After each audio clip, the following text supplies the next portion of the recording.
Hey everyone, today we're going to look at some of the most frequently tested punctuation on the SAT writing section, which are periods, commas, colons, and dashes.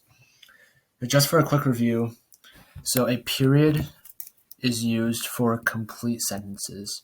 So a period is complete. In contrast, commas are used for incomplete sentences, to combine incomplete sentences, or I should say incomplete clauses.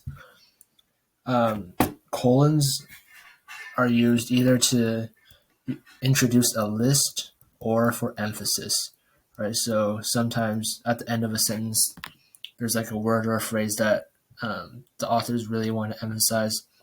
So then the use of a colon creates a break in the sentence. And then whatever comes next is emphasized because it's kind of singled out in the sentence. And then similarly, dashes can also be used similar to a colon to emphasize an ending, but they could also be used to insert information mid-sentence. So similar to parentheses. So let's look at an official SAT practice question number 4 here from test number 6. So simple, straightforward question, just asking about which type of punctuation is the correct one. So let's just read the sentence here. Just weeks after the scientists added the nitrates and phosphates, the water in Lake 227 turned bright green. It was thick with the same type of algal blooms that had plagued Lake Erie. So that was choice A, right? No change. And notice that there's a weird break here mid-sentence. It was thick with the same type. So this sentence should be flowing smoothly, right? You can read it again in your head. There shouldn't be a colon there. Letter B, however, that's the correct one because a colon is being used to emphasize why the lake was green. Right? If I read it real quick, the water in Lake 227 turned bright green. It was thick with the same type. So, right, if you look at the paragraph here, the reason why there are algal blooms in Lake Erie, that's an important finding in the context of this passage. So it's appropriate here to give emphasis to why the water turned bright green. So the last part here, that should flow smoothly, right? It was thick with the same type of algal blooms.